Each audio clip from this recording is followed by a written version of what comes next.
Okay, good morning. I decided this morning to read the follow-up letter to Dr. Jung's letter to the Reverend Dorothee Hoch in April of 1953. And my reason is I read the first letter at the beginning of our group session on Monday evening, and this is a follow-on, which I think is quite interesting. It was posted by Louis LaFontaine on the Carl Jung Depth Psychology blog and came to me through his email facility. And so I'll just read it and make it available to you.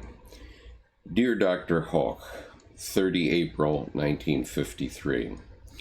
It was very kind of you to write to me again in spite of the fact that I never answered your letter of December 52.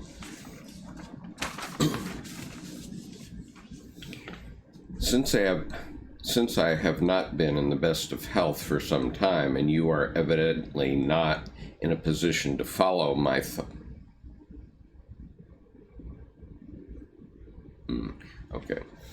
Since I have not been in the best of health for some time, and you are evidently not in a position to follow my line of thought, I quailed at the prospect of answering you yet again. It is simply a question of something that the primitive Christians understood, and that was understood again and again even in the Middle Ages, and that the whole of India has understood from time immemorial.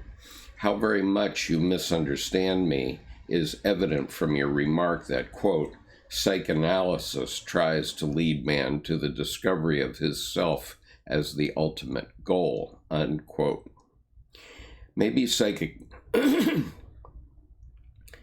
quote, psychoanalysis, unquote, aims at something of the sort, but I intend no such futility, for the self is, by definition, a transcendental entity with which the ego is confronted.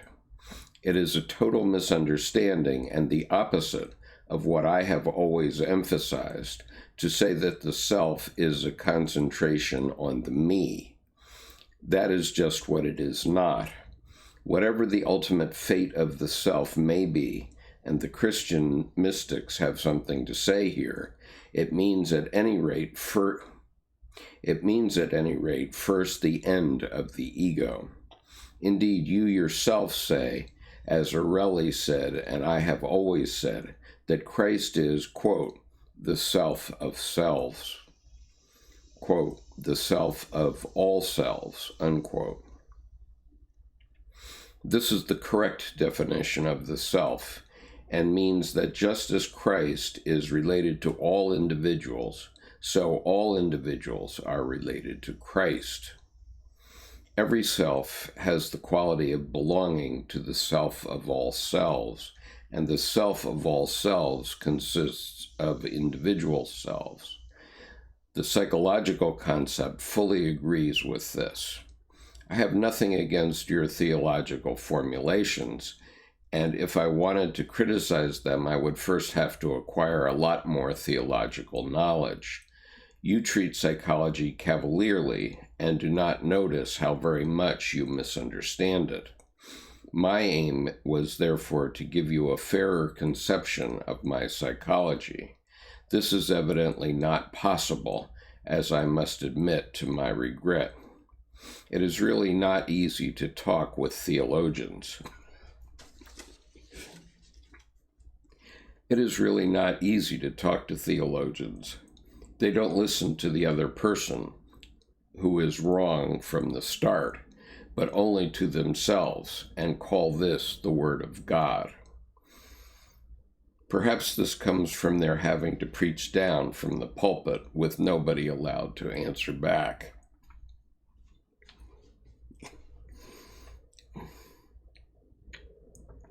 This attitude, which I met practically everywhere, has shooed me out of the church like so many others. I like discussions with theologians, Protestant and Catholic, who understand and want to understand what I am talking about.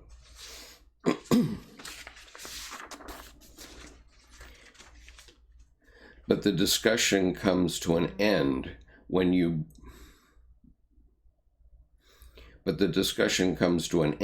bang your head against the walls of church and credo, for their contumaciousness begins, and the power drive that countenances nothing except itself. That is why the devil laughs in the face of 400 feuding Protestant sects and the great reformatory schism. If even the Christian churches can't agree, what an infernal scandal. You have not exactly encouraged my attempt to build bridges, but I won't molest you any further with my paradoxes.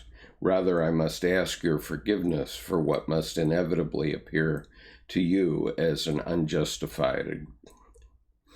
But I won't molest you any further with my paradoxes. Rather, I must ask your forgiveness for what must inevitably appear to you as unjustified aggressiveness.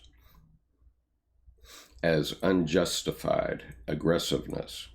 have no wish whatever to offend or annoy you pointlessly, and therefore I repeat that I have nothing against your theological formulations, but, on the contrary, find them justified in their fashion. My hope was only that I might inculcate into you a somewhat more reasonable and less distorted view of my psychology. I am evidently a bad advocate in my own cause and would therefore like to take leave of you with many apologies. Yours sincerely, C.G. Jung. This is from C.G. Jung Letters, Volume 2, pages 113 and 114. Throughout the latter part of his life, Dr. Jung was always griping about how theologians hadn't understood him. And so this is your chance to hear that with his rather tongue-in-cheek comments, which can be pretty biting. Anyway, that's all I have. If there are any questions, I'll be happy to answer them. Otherwise, I'm going to press on, as I have a seminar on ion to give this afternoon to the advanced reading group. Anything at all? Okay, seeing none, I'm going to move on and see you another time. Thank you for joining me today.